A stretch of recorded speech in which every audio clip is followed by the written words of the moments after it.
The Boston Celtics are entering a season that already feels like a storyline straight out of a movie. While fans were locked in on roster depth, Eurobasket matchups, and speculation about future moves, something far more dramatic shook the foundation of the team. A moment that insiders are calling unprecedented, one that revealed the rawest side of head coach Joe Mazzulla and turned private tension into a headline that could echo throughout the league. According to multiple whispers around the locker room, Muzzulla did not simply lose his temper. He erupted. What insiders described was not a slip of the tongue or a motivational speech taken too far, but a thunderous declaration that he would never share the court with a certain player again. For a franchise built on tradition and discipline, that kind of statement is not just emotion, it is an earthquake. The question is, was this outburst a breaking point or the beginning of something greater, a test that could harden the Celtics into an unstoppable unit? Those close to the team say this confrontation was brewing for weeks. Miscommunications in practice, disagreements about roles, and mounting pressure may have collided in that moment. But here is where it gets fascinating. Muzzulla has always been known as intense, even unpredictable. Players have admitted in the past that he coaches with fire in his eyes. Yet this explosion went beyond intensity. It looked like a message, a declaration of authority, a line drawn in the sand that said if you wear green, you play by my standard or you do not play at all. Instead of weakening the team, this kind of outburst can sometimes do the opposite. History shows that championship coaches are not quiet caretakers, they are disruptors who demand perfection. Think about how often dynasties were forged not by harmony, but by conflict, by the relentless push and pull between stars and leaders. For Boston, this could be exactly the spark that transforms a talented roster into a battle-hardened group that refuses to fracture when the playoffs arrive. And make no mistake, the timing could not be more important. This roster is balanced with veterans who know the cost of missed opportunities and younger pieces desperate to prove they belong. If Muzzulla's fury lights a fire under both groups, it could be the invisible fuel that no analytics can measure but every championship run requires. The Celtics have lived too many seasons where composure cracked under pressure. Maybe this time, raw emotion from their coach becomes the steel in their spine. Of course, the media frenzy around the incident has magnified everything.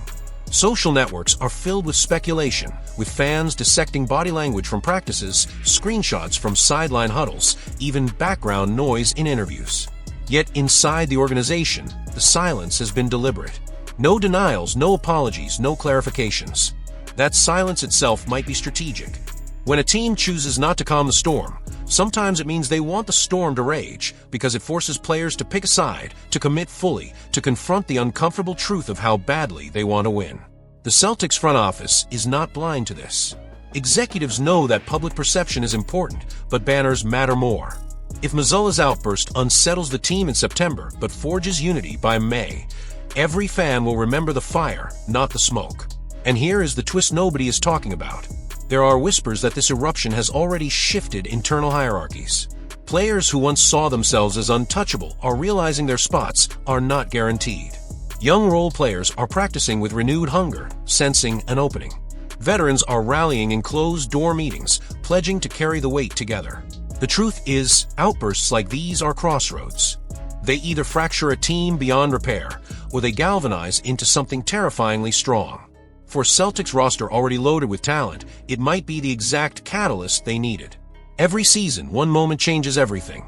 Sometimes it is a trade, sometimes an injury, sometimes a miracle shot. This time, it might be a coach unleashing the full force of his frustration and daring his players to rise to his standard. Celtics fans have reason to watch closely, not with fear, but with anticipation. Because what looks like chaos from the outside may, in reality, be the birth of something unforgettable. Joe Mazzulla's explosion was shocking, it was raw, it was even unsettling, but if history tells us anything, it is that greatness rarely comes dressed in calm. Sometimes it arrives with fire. And that fire may be exactly what turns this season into the one that finally brings another banner to Boston. What if the story that will define the Celtics' future is not about Tatum's superstardom or Brown's max contract, but about the quietest man on the roster who suddenly became the voice of loyalty and the embodiment of Celtic pride? Derrick White's decision to lock himself into Boston for 4 more years is not just a player signing a deal. It is a declaration that the culture in Boston is so powerful that even in an era where stars chase markets, endorsements, and constant trades, someone with championship pedigree has chosen permanence over uncertainty. He signed for $130 million across 4 years, numbers that, in the current inflation of NBA contracts, look like daylight robbery in favor of Boston. $28 million in the first year, $30 in the second, $32 in the third, and a player option of $35 million when he will be 34 years old. That is not just manageable, it is a bargain compared to what comparable two-way guards are demanding across the league. But the real shock is not in the financials, it is in his words. On the White Noise podcast, he said Boston is what makes him happy. Boston is where his kids were born. Boston is where his game reached new heights. Boston is where he wants to stay forever. When was the last time you heard an NBA player say that without hesitation? In an environment where loyalty is often nothing more than a marketing slogan, Derrick White sounded like he meant every single syllable. He was not speaking about legacy in abstract terms. He was grounding it in family, in memories, in the blood and sweat he has already poured onto the parquet. That is the kind of quote that turns a reliable guard into a symbol of a franchise. The irony is that just a few months ago, rival teams believed he was available. The Toronto Raptors dangled the 9th overall pick in the draft for him, hoping Boston would blink. Other reports suggested Boston was asked about a Mikal Bridges-type package for White, meaning multiple unprotected first-rounders and elite young talent. The Celtics front office simply shut the door. That should tell you more than any stat line ever could. If you are refusing 6 first-round assets for a player who was once labeled a role player, it means you believe his value is not replaceable in the ecosystem of your team. It means you understand that while stars are the engine, White is the transmission, the one who makes the entire machine run. And the evidence is there. He is the only guard under 6'5" in the entire NBA averaging nearly a block per game, while also shooting above 38% from 3 on high volume. He is one of 2 players in the league, alongside the reigning MVP Shai Gilgeous-Alexander, to combine perimeter efficiency, rim protection, and elite durability. He has played 70 or more games in 4 straight seasons while diving for loose balls, sacrificing his body, even losing a tooth in the 2024 finals. How many guards can say that? How many can anchor a defense, hit dagger threes, and run an offense when Tatum is off the floor? White has already proven he can. In the 8-game stretch without Tatum last year, he increased his attempts, shot 42% from deep on 11 threes per night, raised his assist numbers, and showed that he could elevate his role without a drop in efficiency. That is not role player production. That is star adaptability hiding under a humble mask. The shocking part is not just that Boston has him locked up, but that he wants to be locked up. Most players use contract years as leverage. White used his as an opportunity to plant roots. And when a player with his consistency, durability, and two-way impact says Boston is home, it tells every other player in the locker room that this is the destination, not a stopover. It transforms the psychology of the team, and it gives the fans something more powerful than highlights. It gives them trust. So the curiosity now is not whether White can keep up his production, it is how high his ceiling actually goes when he enters his 30s. History tells us that guards built on IQ, shooting, and defense age better than those built purely on athleticism. If that holds true, the best version of Derrick White is still ahead. He may never make the cover of a video game, but he might make the cover of history books in Boston if his trajectory continues. And the beauty is that he wants all of it to happen wearing green. What does the future really hold for Anfernee Simons in Boston? That is the question hanging over the franchise, and one that no one inside or outside of the organization has been able to answer with certainty.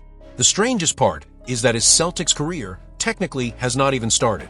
He was acquired back in June, in a deal that shocked the league by flipping Drew Holiday for Simons straight up, and yet months later, he has not been formally introduced to the Boston media and has lived only inside trade rumors. For a player with his offensive profile, that alone raises eyebrows. Why would a team as strategic as the Celtics move so decisively for a player they might not even keep, unless there was a larger chessboard in play? League executives have quietly admitted to insiders like Steve Bulpett that the Celtics are open to discussing Simons in trade talks. But beneath that surface-level chatter lies a far more complex picture. Some believe Simons is nothing more than a contract to maneuver around the luxury tax, with his near $27 million salary providing Boston flexibility at the deadline. Others whisper that Brad Stevens might be holding him as a hidden weapon, someone who can change the very identity of Joe Mazzulla's offense. That tension between financial reality and basketball imagination is what makes this situation so fascinating. Let's be clear, Simons is not a fringe player. He is only 25 years old, already has multiple seasons averaging over 20 points per game, and has shown the ability to create shots from deep with range few guards in the league can match. There are executives around the NBA who argue that outside of Jaylen Brown, there's no one on Boston's current roster who can score with his diversity and fluidity. Some even claim he could lead the team in scoring if given enough touches. That may sound like an exaggeration, but reflects how highly his offensive firepower is regarded around the league. Yet here is the mystery. Why would the Celtics trade for a scorer of that magnitude only to immediately float his name in trade discussions? Is it simply about money, about the second apron and luxury tax?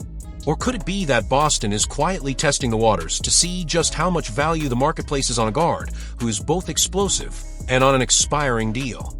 If they wait until February, the calculus changes dramatically. Teams in contention, desperate for a scoring jolt, might be willing to overpay, especially knowing Simons' contract comes off the books in the summer of 2026. In today's NBA economy, an expiring deal is gold, particularly when it belongs to someone capable of swinging a playoff series with a single hot stretch. Another layer to this puzzle is style of play. Joe Mazzulla has built his Celtics philosophy on volume shooting, pace, and math-driven advantages. Simons fits perfectly into that approach. He is not shy about launching from three, and he can create off the dribble in ways few players in Boston's system currently can. Imagine him alongside Brown, with defenses forced to pick their poison. It is no secret that losing Holiday and Porzingis changes the balance of the roster, but Simons introduces a different type of unpredictability. Could he be the spark that keeps defenses honest, the scorer who prevents opponents from loading up on Boston stars? Of course, there are legitimate questions about his defense. That has always been the caveat with Simons. But in Boston's structure, with Derrick White and Brown covering the perimeter, there is a pathway for Simons to improve. Sometimes being surrounded by elite defenders accelerates buy-in on that end of the floor. And if he becomes even an average team defender, his offensive gifts could outweigh the negatives. This is why the Simons situation cannot be reduced to a simple cap maneuver. Boston has leverage. They can keep him and see if his scoring tilts the balance in the East, or they can flip him for assets when the market heats up. Either way, the Celtics hold cards. The question is not whether Simons is talented enough to matter, because he is. The real question is whether Boston wants his future tied to theirs beyond this transitional season. And if they decide to move on, when they pull that trigger could reshape not only their own destiny, but also the balance of power in the league. For fans, that is the thrilling part. The Celtics are not acting out of desperation. They are operating from a position of strength, with options. Whether Simons becomes the surprise X-factor of the season or the trade chip that nets another star, his presence ensures that Boston's story this year will not be predictable. And in a league where predictability often means stagnation, that is the most hopeful sign of all.